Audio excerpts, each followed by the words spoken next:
Yeah, hi everyone. Welcome to this session. I'm Gunjan Aggarwal. I lead the analytics and artificial intelligence practice for Capgemini, based out of New York. Very super excited to be here and would love to share what we are working on, especially in the fraud analytics area. The way we have divided the session is we will first start with what are the current market challenges in the area of data compromise, fraud analytics, card not present, common point of purchase, followed by why Capgemini, what is the value addition we have done in building these solutions, and then why we have chosen the Google Analytics, Google Cloud Platform. So with the combination of Capgemini business intelligence plus the technology from the Google, how we have come up with this comprehensive fraud analytics solution. In the last, we have the second half of the session, we have a demo, which one of my colleague, data scientist Jules, is going to present.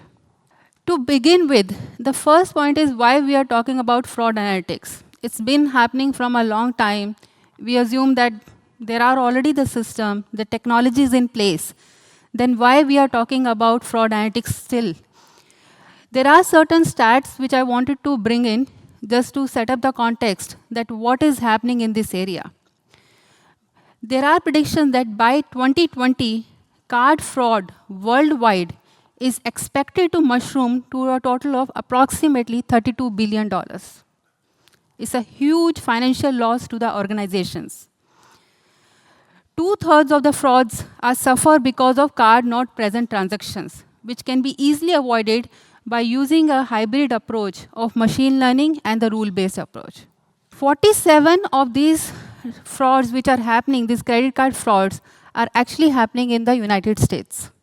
And every retailer, on the average, the retailers are dealing with, per month, approximately 442 fraud attempts. There is a financial loss. The loss is not just because of the credit card loss, the frauds which are happening, it's an operational loss too. A lot of manpower is required to go through each and every transaction, monitor them, and make and reduce the false positives. What are the trends related to data compromises? There are 4 categories I have bucketed it. The first one is frequency, magnitude, sophistication, and organization. What does this mean? If I go with the frequency and magnitude first, it means the frauds are happening very frequently with a large impact. As I said, the impact is not the money loss between these frauds when it is happening, it's the operational loss. The current system, there is a high false positive rates. Because of this high false positive, there is a manpower which is required to go through each and every alert which a system is generated. So that's the reason the frequency and the magnitude are the worst, I would say, the enemies of the data compromises. The next one is sophistication. The fraudsters are much more smarter. They know how to tackle that rule-based approach. What they are doing is they are coming up new and different ways or coming of these frauds. The algorithms, what they are using are very sophisticated, very difficult to catch. And because of that, what we require in our existing fraud system, they should be able to customize based on these new emerging trends. But what is happening, the way these solutions are integrated, there is the making the customization to that adds a lot of delay in the time to market.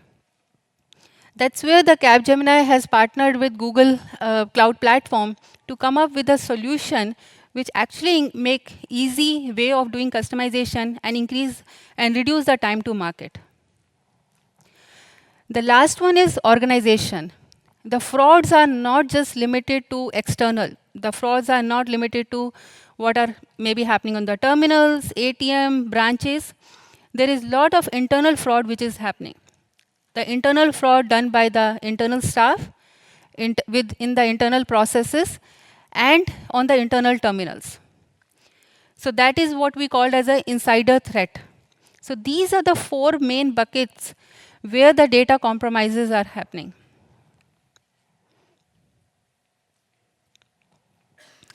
Now, what is CPP? For today's session, we are mainly focused on the common point of purchase. The solution we have built is around that how this, on the various terminals, the compromise is happening.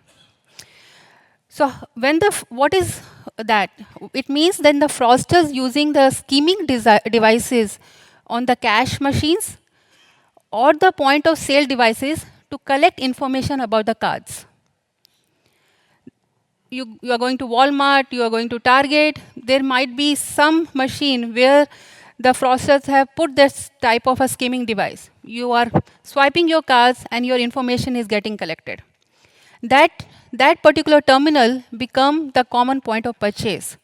And when you see there is a trend happening that lot of customers are complaining on the having a fraud, and most of them are swiping on that particular terminal, that is what we called as to uncover the CPP, which is required to uncover the fraud which is happening.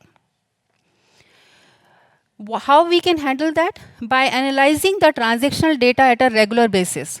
A CPP algorithm can collect lot of information, lot of insights. Tracing, first is tracing where these cards are getting swiped. What is the geolocation? The demographic information about the customers. Identifying all the terminals where this fraud is happening. And providing a list of at the risk cards. So the detection is, okay, if the fraud has happened, we know that these are the 10 cards or 20 cards or 100 of cards which are getting compromised. But how we can do the prevention? How we can identify proactively that which are the cards which are at risk? Our existing solutions are more rule-based approach. When a customer complains or there is an anomaly in the transaction, it sends an alert, but sometimes because as they are rule-based, the false positives is very high. Finding that exactly the terminal, finding it more proactive, more faster, is not possible in the existing systems. And in addition, now what can be done when this type of frauds happen? One is sending the right alert to the merchant, that at this particular terminal, there is a skimming device, the customer's card information are getting compromised. The second one is that way the banks are handling is they change the cards. But it's a very expensive affair. Changing the card, sending the new cards to the customers is very, very expensive to the organization. That's why it is very important that not only be reactive in fraud analytics, but it also be very important to be proactive in finding that where this compromise is getting happen. Now, about our solution. We, as I said, we have partnered with Google Cloud Platform. We have come up with a comprehensive solution that is helping our client detect, prevent, analyze fraud by using a hybrid approach, machine learning along with a rule-based approach. Now, how we have come up with that? As Capgemini Financial Services, we have multiple banking customers from both issuing side and acquiring side. We did the whole assessment. What is the current scenario? What are the current gaps in their system, fraud solutions? What is the business need? And after talking to a lot of spokes in these banks, we have come up with the different business needs. What the solution currently exists and what are the gaps and how we can fill by building a new solution on Google Cloud Platform. So to begin with, what is the business need?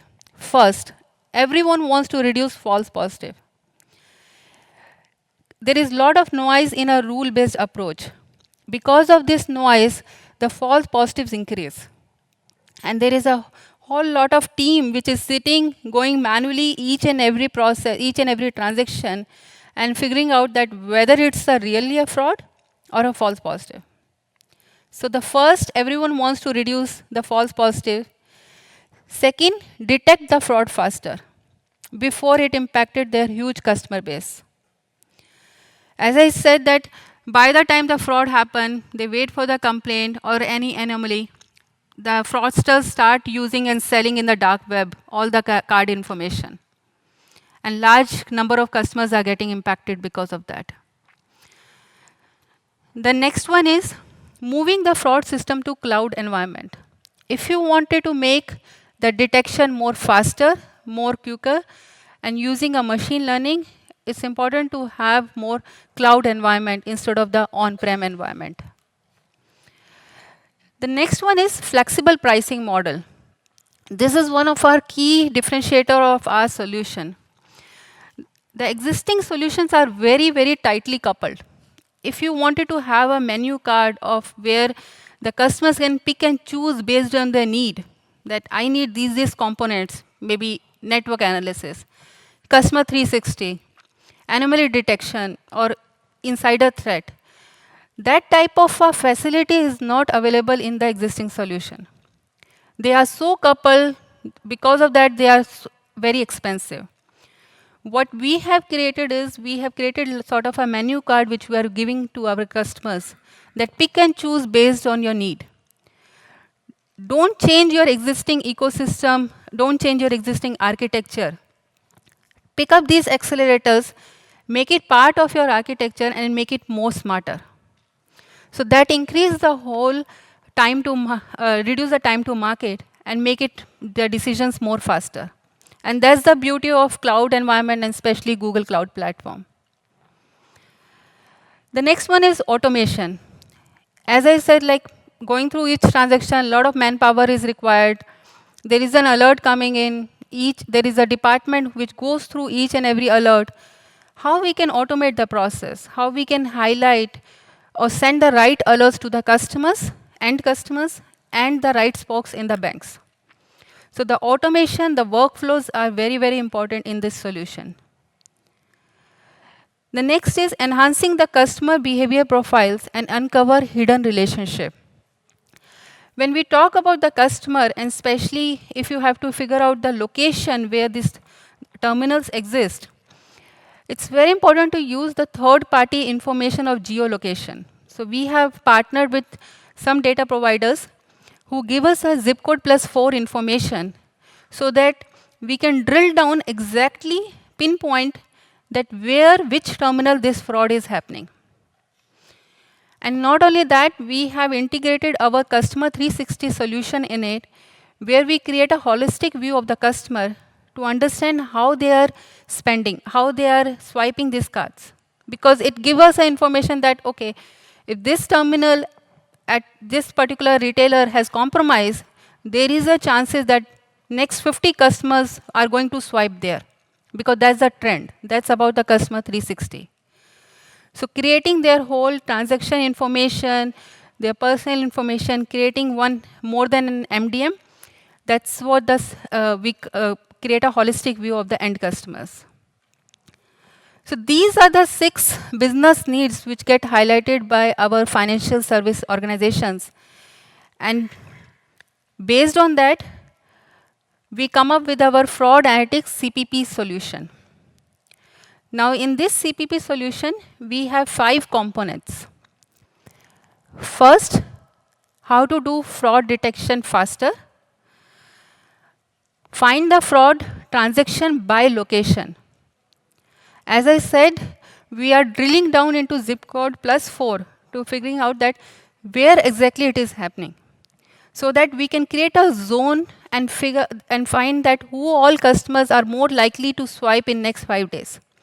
That is where our solution is more proactive instead of and help the organization in taking decision faster.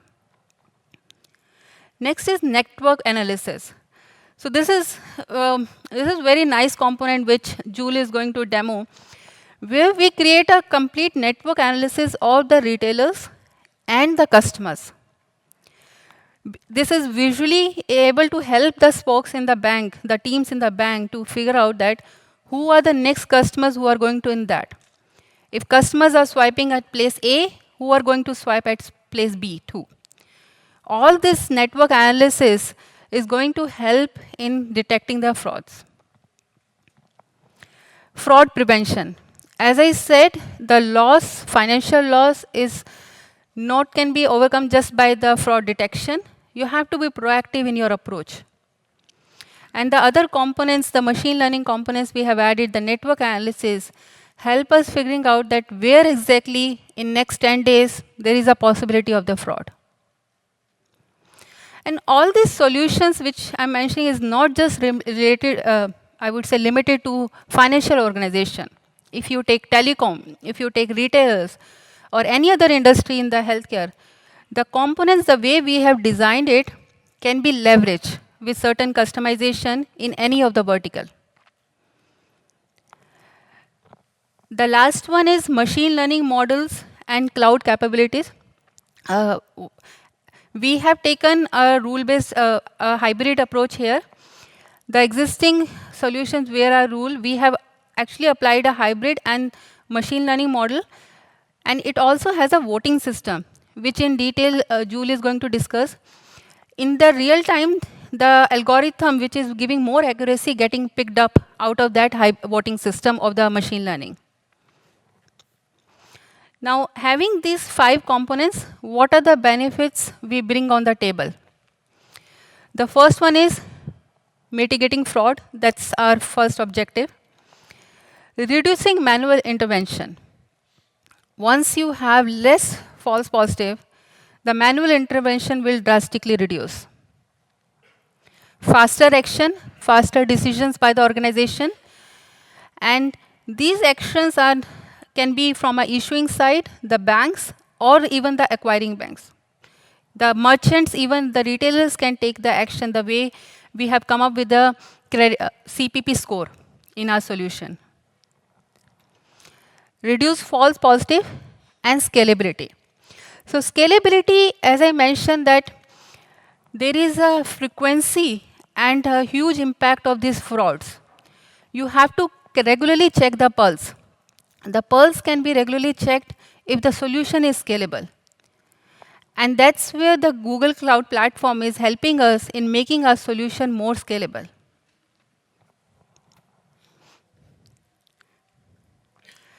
Now, why GCP is important for the fraud analytics? Why we have picked up the Google Cloud Platform?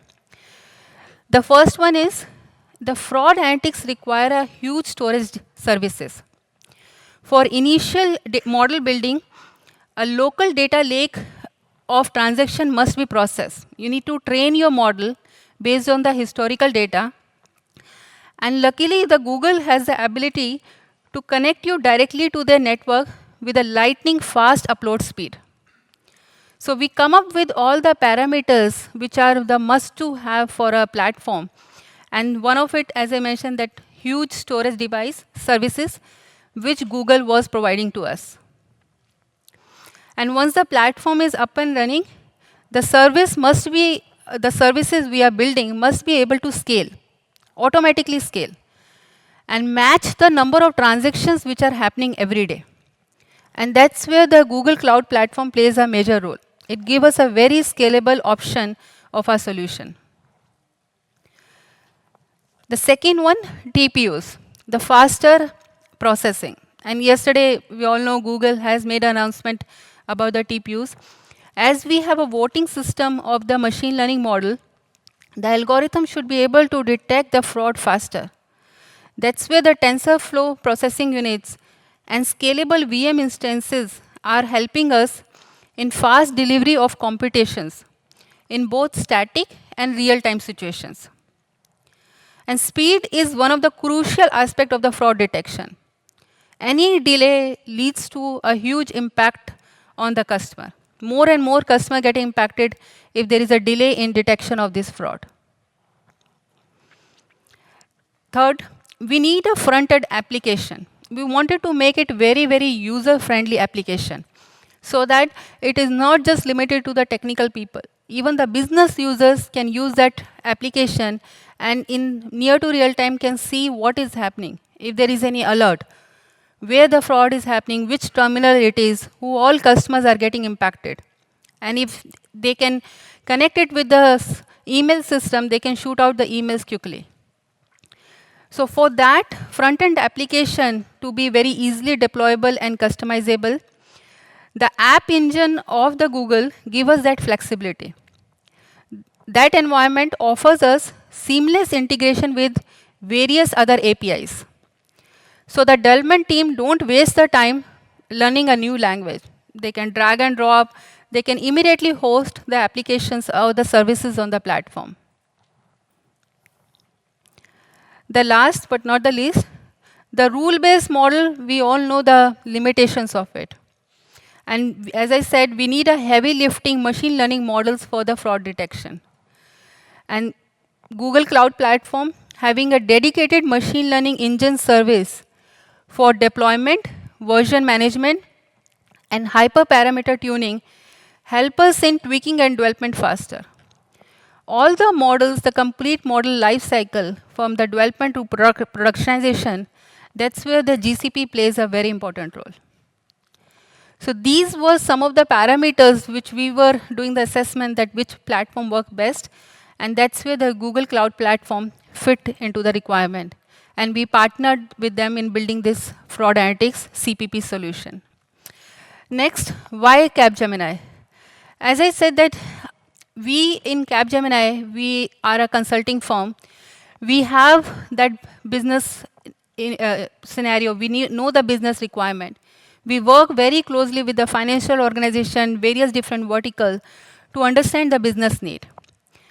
And to do that, what we have come up with, we have two applied innovation exchange and accelerated solution environment. What we do in applied innovation exchange, that is open for our customers, where we bring our customers, we transform their ideas into the reality in a faster speed.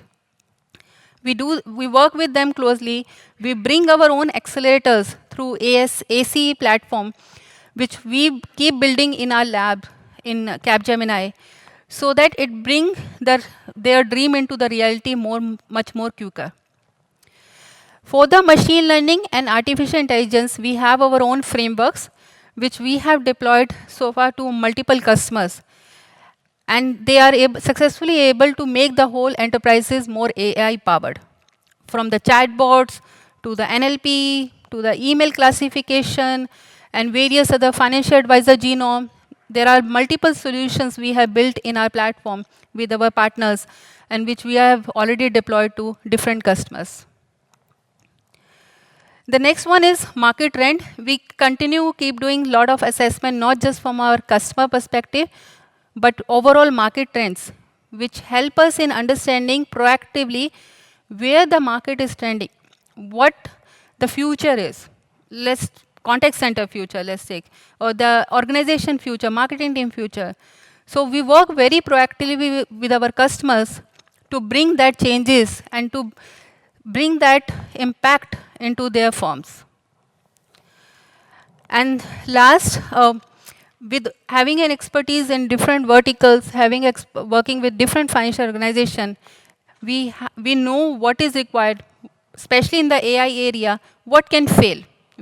That's the most important thing. We all talk about AI, machine learning, but what doesn't work is very important. We know all the do's and don'ts, which we bring it on the table in our engagements. And that's what the Capgemini adds a value to the fraud analytics solution we have built. Now, time for the demo. I'm handing over to Jules, who is a data scientist in Capgemini.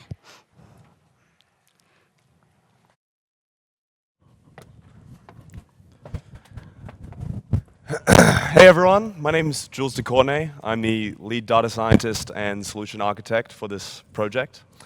And so I've kind of been on the project from inception till now, and I'm also the tallest data scientist in the world.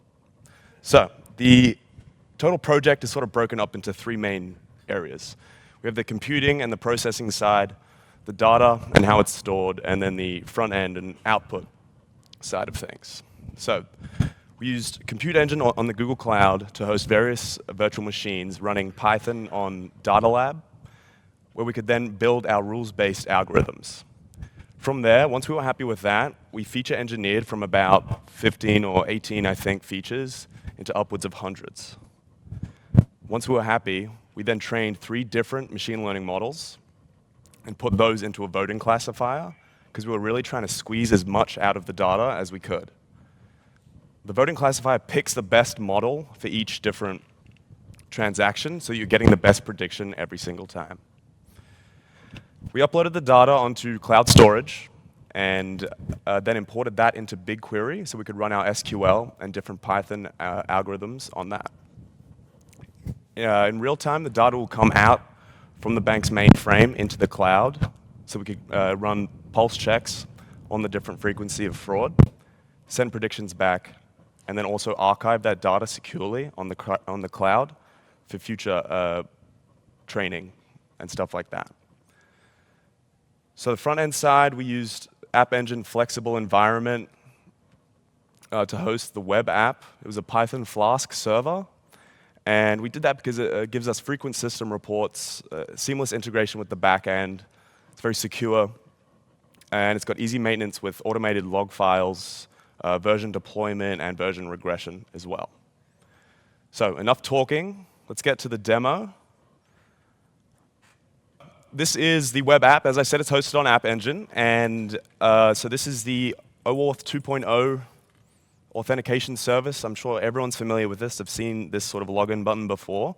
And it is tied in with the GCP IAM, or Identity Access Management System. So you can sort of specify which employees you want to have access to different parts of the project. So I'm an owner of the project, so it's asking me if I want it to access my BigQuery data, which is exactly what I want it to do. So I log in, and it sends me to this splash screen where I can sort of see exactly where I want to go on the web app, depending on the use case that I have of being here. So picture me, I'm sitting in a bank, and I'm looking at the current credit card fraud climate, and I want to investigate what's going on right now amongst all of our customers. So I click Dashboard. This is showing me sort of the spread of where our customers are spending their money and how they're spending it. So you can see here, this is the most used card type. We can see that mass credit cards, along with point of sale channel transactions, are the most popular. They have the biggest market share in those metrics. That's perfect, because that's what our CPP algorithms are targeting. We're targeting those because we're trying to minimize this failure rate. Sitting at 10%, that means 10% of all of our clients' transactions, we're having to lose money because we're having to charge back on those. So keeping that in mind, I want to do something about that, so I can click the fraud detection button, and that brings me to the fraud detection page. Immediately, I can see today's fraud index. That is a metric that updates in real time, depending on how much fraud our systems are picking up. So it's going to be sort of oscillating up and down. I put these buttons in here just to sort of indicate how that would change during a day. And so right now, it's sitting at 80 out of 100, which means there's a lot of action going on out there. The fraudsters are active, doing their thing. And since it's so high, and the average fraud transaction amount is $530, it means we're losing a lot of money. So in these transactions right here, that's where we're losing the money. Once again, I'm trying to do something about that. That's the reason I'm here. So I'm going to investigate. I see that there was this peak here on day 166. Our data went from day 0 to day 180. So that was 14 days ago. And using the Google Charts API, I can actually zoom in on that peak just to sort of get some more insight into what's going on. And then when I click that, this is telling me what percentage of those transactions our fraud system picked up and denied, and then what percentage it didn't, and we actually had to charge back. That's where we're losing the money. So keeping that in mind, I want to investigate further by looking at the actual points of compromise. So as I said, that's day 166, which is 2 weeks ago, 14 days. And so the whole point of CPP is that you can actually change the time window that you want the algorithm to look back. Right now, it's looking back 2 days. So the customers that went to merchants 2 days prior. And if I move that, I can actually change the time window to 14 days. So then this gives me a list of every merchant that we believe could be compromised, sorted in probability. And then it also gives me the list. Once I click that, it gives me the list of clients or customers sorted in the same order. So I can click the top client. And that tells me it's John Smith. This is just sort of a splash page of all of the information that we have on him. You can see his balance. He's got $2,000 in his account. His credit score is 145, so he's not doing too hot. Just a whole bunch of information, account transaction history. But this is an important number here is the fraud score. That's a number that we actually assign to him based on the likelihood that we think his information is going to be used illegally soon. So since I keep that, I know that his fraud score is 8, so I already want to investigate further. I want to see what merchants he's been to, and then the different other customers that have also been to those merchants. So I can see these small circles represent different account holders that we have, and then the big circles are obviously the merchants that they've been to. So I can see John Smith, so this is his fraud score is 8 still. He's that little circle there, and he's been to Best Buy, Target, Walgreens, Al's Toy Store. And so if I want to see basically Apple. So he went to Apple, and Apple's compromise probability is 0.9. So we're already really sure that the terminal at that Apple store, someone's fiddled with that, and they're stealing people's information. Just to sort of investigate further, I click another account, and I can see their fraud score is at a 2. So even though Apple's compromise probability is a 0.9, that doesn't necessarily mean that they're taking everyone's information, because not everyone is vulnerable right now. So that's just another way of drawing connections between merchants and customers, even to the second degree of the other customers. This is a dump of sort of all the affected transactions that our systems are picking up. Me as a user, I can just look at that and sort of see trends maybe in category. And then this graph right here is a little bit busy, but it's the total turnover, so the amount of money our customers are spending at merchants based on the categories. So since we've already been investigating and looking at Apple, I want to see that day 166 again. What's been going on in the tech category? So I think this color is tech right here. That's day 166. So there was a bit of a peak there.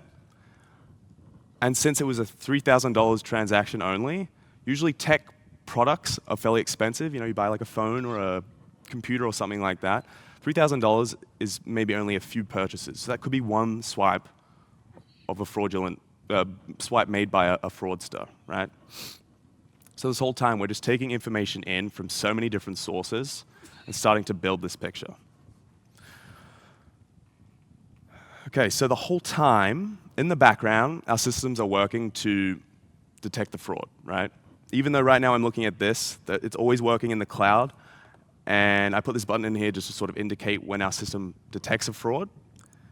It would pop up with this banner, and it would follow me around until I click detected. So then that brings me down to this attention-grabbing little box where me as a user, I can start to take action. I can get all of the crucial information that I need, the most efficient and effective way to start to make decisions and do something about it.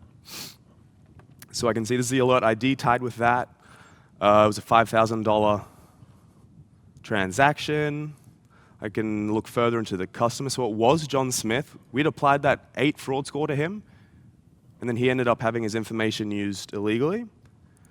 And the merchant, it was Apple. So we already, based on all of that information that we've been looking at, we already sort of knew that this would happen. And I can even click Apple's address. And this brings me to the fraud transaction by location page. This is it's a Google Maps API integrated with JavaScript. And it can populate based on fraud that we're picking up in different areas in the world. It can start to populate and create hotspots. So you can see the Apple store was in New York City. So this is New York right here. That's already a hotspot. That's what our systems have already been picking up. Now, unfortunately, the data that we were working with, it was simulated from a bank in one town in Spain. So we are super confident that moving forward, we can easily populate things like that and then start to build connections between the actual geographic location, create hotspots, and then their connections to CPP. So this whole time, we've been sort of looking at fraud after the fact, more of a reactive approach to things. Let's switch things up, and we're going to change to a more proactive approach. So this right here, in my opinion, this is one of the most important, informative metrics on the entire demo. So it has two different sources of information. The histogram is showing us the fraud count, or the number of fraud transactions associated with that merchant. And then the line graph is showing the average amount of time after one of our customers visits that merchant to when their information is stolen. So this gives us a lot of power, because we can start to look into same-day, industry first, same-day detection, where I know that these two merchants right here, when our customers visit them, within the next day, their information is going to be used illegally. And the same goes for different times. This is 12 days. I can click that, and I can already start to take action. I'm sitting at my desk at the office, and I can take action. I can give Fred's hardware store a call. I can send an investigator out there to actually look at the terminal, or I can alert every customer that's been there and let them know, hey, keep an eye out on your account. Same goes for customers. So we have just another sort of dump here of likelihood or probability of fraud happening to these accounts. And I can click the customer. I see it's Sean Price. Same thing, give him a call, send him a text or an email, depending on what we have on their account, along with the actual specific use case of the bank. Or we can suspend the account outright, because we're so sure that we're going to be losing money soon anyway. So once again, we are super confident with how our system has performed, that should we get some more dense information, some more things about the fraud and the transactions, we'll be able to extend into branch ID fraud and even staff ID fraud. So that's looking at more internal threats, and then also location. So we could start to put together these hotspots around the globe, where even when we find out a customer is entering, say, a street that is known for fraudulent activity, we can send them a text and they look on their phone and it says, hey, keep an eye out, stuff like that. So, moving to the system performance page, the last thing here, I just wanted to show you guys the limitations of the data that we had. So this is the number of fraudulent transactions for every day. Out of the 180 days, the simulator only they injected exactly 40 for every day. So obviously that's not necessarily reflective of what would happen in real life, but we were still able to extract such meaningful information and such meaningful metrics that we're really confident that with some better data, the sky's the limit, basically.